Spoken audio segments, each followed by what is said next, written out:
O anúncio da desistência de Joe Biden foi o fim de um processo longo e desgastante que tornou a candidatura dele à reeleição insustentável. Uma história delicada, com gafes, incidentes e episódios difíceis de contornar, que o correspondente Felipe Santana conta agora pra gente. Qual a hora de parar? A idade de Joe Biden já era uma preocupação dos eleitores na última corrida presidencial.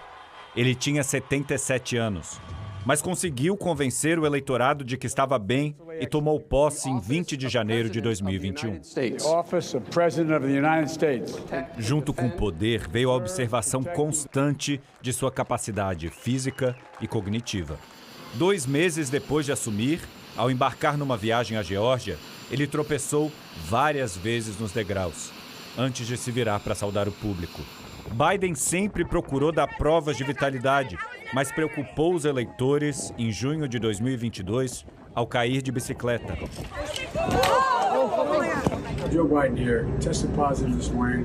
Em julho do mesmo ano, pegou Covid pela segunda vez. Gravou um vídeo comunicando que estava bem. 3 meses depois, recebeu um reforço da vacina antes das festas de fim de ano. É recomendação para idosos. No ano seguinte, tropeçou e caiu na formatura de oficiais da aeronáutica. E nesses 4 anos, foram vários os episódios de lapsos na fala. Ano passado, Biden disse que o presidente russo estava perdendo a guerra no Iraque, quando queria dizer Ucrânia. Em novembro, afirmou que a cantora Britney Spears estava fazendo um show no Brasil, quando queria se referir à popstar Taylor Swift.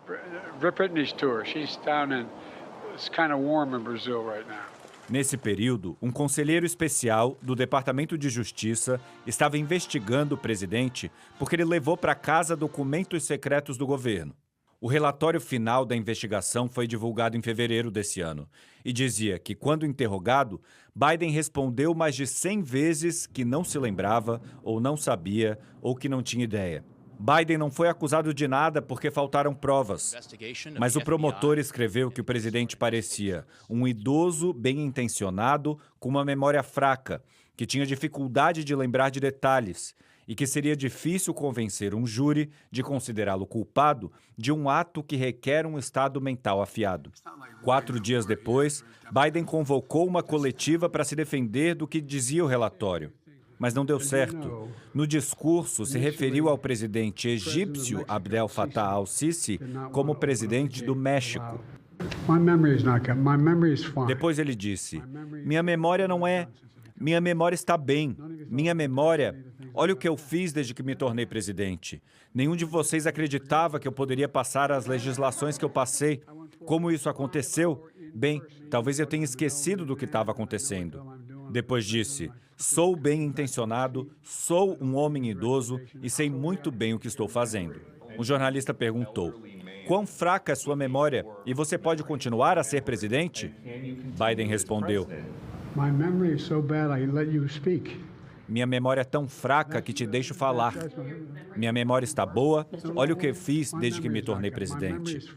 3 semanas depois, Biden fez o exame protocolar e disse aos repórteres: os médicos disseram que eu estou muito jovem. Logo depois desse dia, Biden venceu as eleições prévias para se tornar o candidato do partido na disputa eleitoral desse ano. Todas as pesquisas mostravam, entretanto, que a idade dele era a principal preocupação do eleitorado. Mesmo assim, os democratas seguiram o apoiando e prenderam a respiração, até o dia 27 de junho. Nesse dia, Biden teve que enfrentar Donald Trump num debate. Foi nesse trecho que um país inteiro se perguntou: qual a chance de Joe Biden vencer e de governar por mais 4 anos? Biden estava falando sobre dívida, passou para creches, depois Covid, no encadeamento de ideias sem sentido.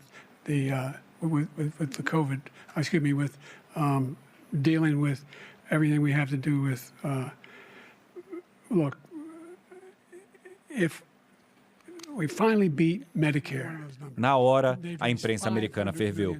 Os principais veículos de comunicação pediam a saída do presidente.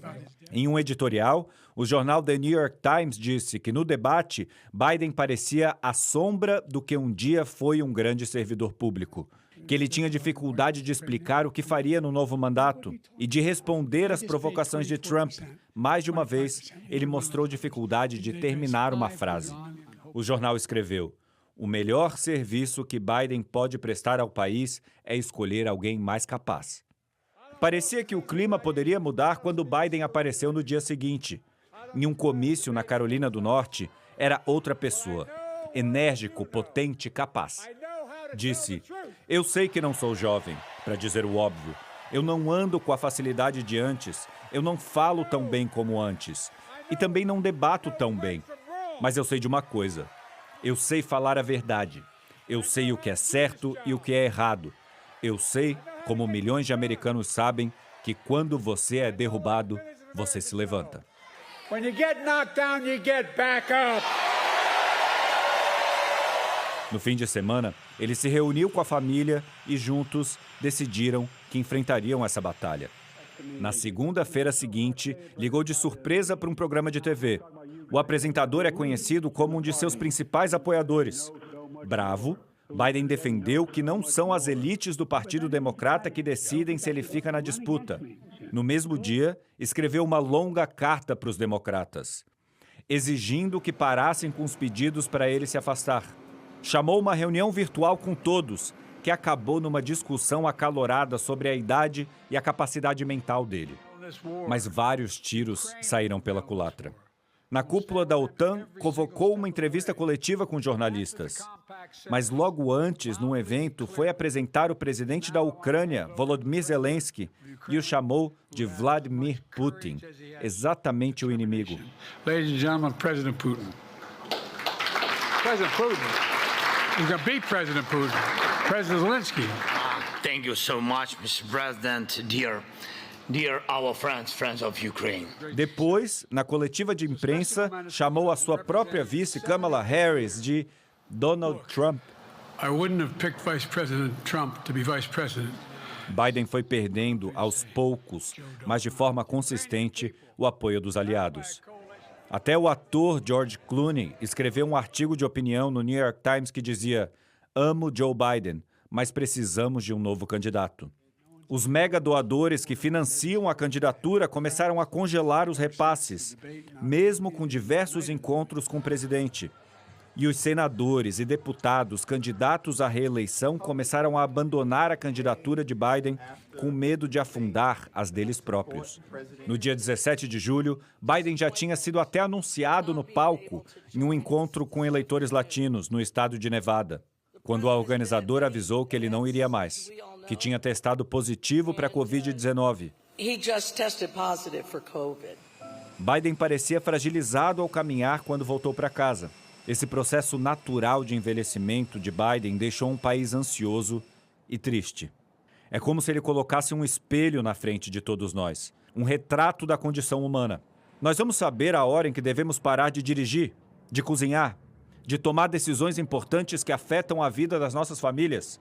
No caso do presidente dos Estados Unidos, o poder do cargo é até difícil de imaginar. Mas prever que nos próximos 4 anos Biden ainda seria capaz se mostrou impossível. Ele soube parar.